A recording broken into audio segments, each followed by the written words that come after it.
Hey you guys, it's Crystal from the Abundantly Blessed Homestead, where we use the wisdom of our ancestors to make amazing, nourishing, delicious meals for our family and grow some of our own food.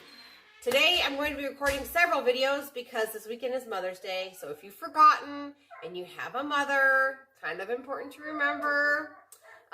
Anyway, but I don't want to cook this weekend, so I'm going to be doing a bunch of meals that I can just put in the refrigerator and throw into the oven and warm up so I can still nourish my family even though it's a holiday. So the first meal that I'm going to show you guys how I make is my soaked oatmeal bakes. You can use lots of different fruits to incorporate these and alter the recipe a little bit, alter the taste, and be able to have a different experience each time you eat it. Today I'm going to show you guys how to make a pumpkin soaked baked oatmeal. It's very, very good. So we're just going to go ahead and get started as far as the soaking process goes. So over here on the counter I have 4 cups of oatmeal. Now this is not quick oats. I don't know if these are steel cut or not, but they're not quick oats. I believe they're called old-fashioned oats, so whatever that is, okay? So I have 4 cups of them in here. Then I have 3 cups of warm water, not boiling, just warm. And what we're going to end up doing is we're soaking these in order to break up the phytic acid that's on these, even though they've already been cut. And we want to get rid of the phytic acid, or at least reduce it, and also eliminate the enzyme inhibitors that are also on the oatmeal. And the reason why we want to do that is because if you do not and you consume the oatmeal will actually pull vitamins and nutrients from your body in order to digest it. So basically it's basically an anti-nutrient. And so we don't want to be pulling minerals from our body in order to be able to consume oatmeal.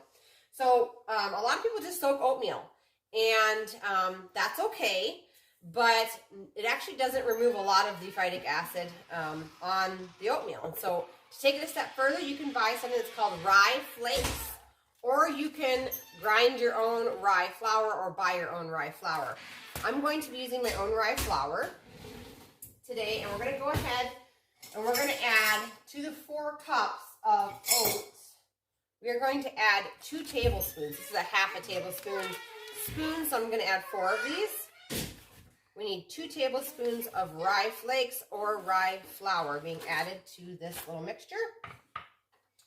Okay, the next step then is to go ahead and take our warm water. Like I said, this is not boiling. It's just warm. You can see a little bit of steam coming off. We're going to add 2 tablespoons. Approximately, I'm just gonna eyeball it, guys. 2 tablespoons of apple cider vinegar.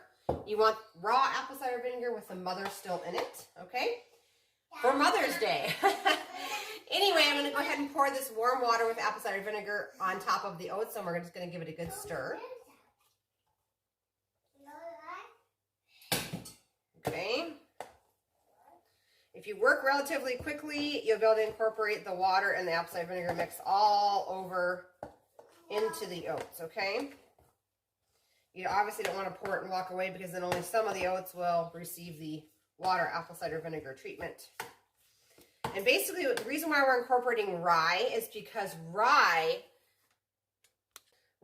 is high in an enzyme called phytase, and this helps to break down the phytic acid.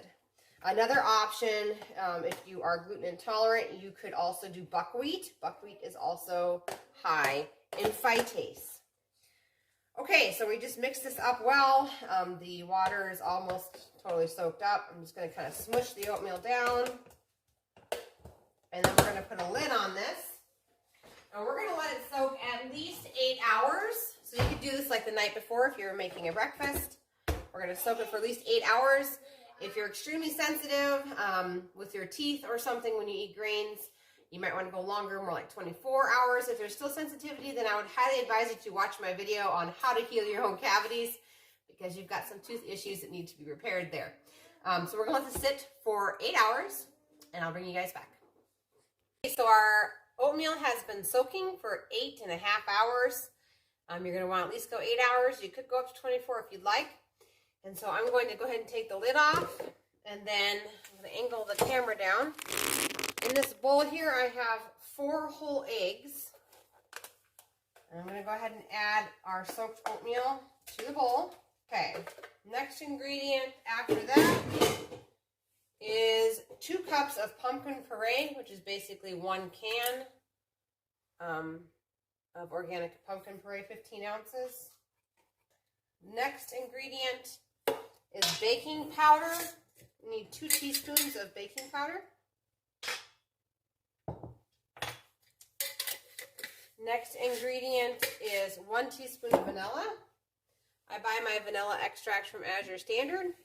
If you've never ordered from Azure Standard before, I will put my link down below in the description. And if you use that link to set up your account and place your first order, you will greatly bless my family. Okay, so vanilla extract was 1 teaspoon. We've got salt, 1 teaspoon. We want healthy salt. We want colored salt, which means the salt has all of the necessary minerals in it for your body to be able to properly handle salt. We also need a mix of pumpkin pie spice. So what we're going to do is 1 tablespoon of cinnamon. This is a ½ tablespoon, so don't get confused when I go to 2. We're doing 1 tablespoon of cinnamon. We're going to do 1 tablespoon of ginger.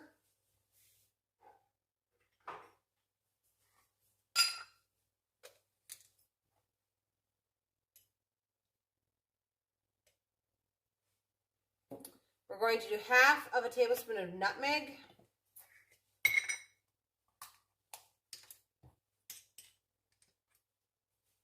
And we're going to do 3/4 teaspoon of ground cloves.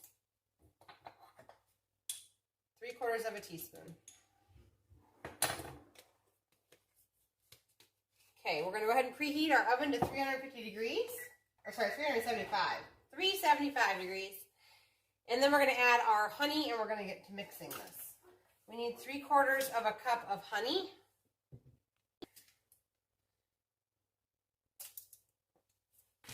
Okay, so 3/4 cup of honey.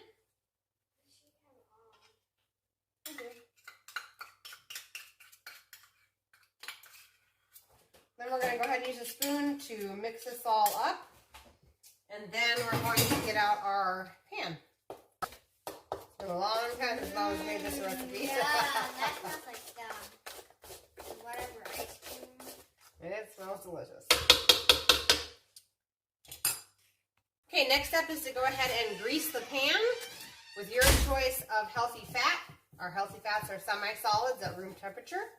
So that would be things like lard, tallow, coconut oil, butter, goose fat, duck fat, that sort of thing. Not Crisco. Crisco is a vegetable shortening that is not stable at cooking temperatures. It actually goes rancid when you cook it. Okay, so this is greased. My oven is 375 degrees. I'm going to go ahead and dump this into the pan. This is definitely one to make, you guys. It is delicious.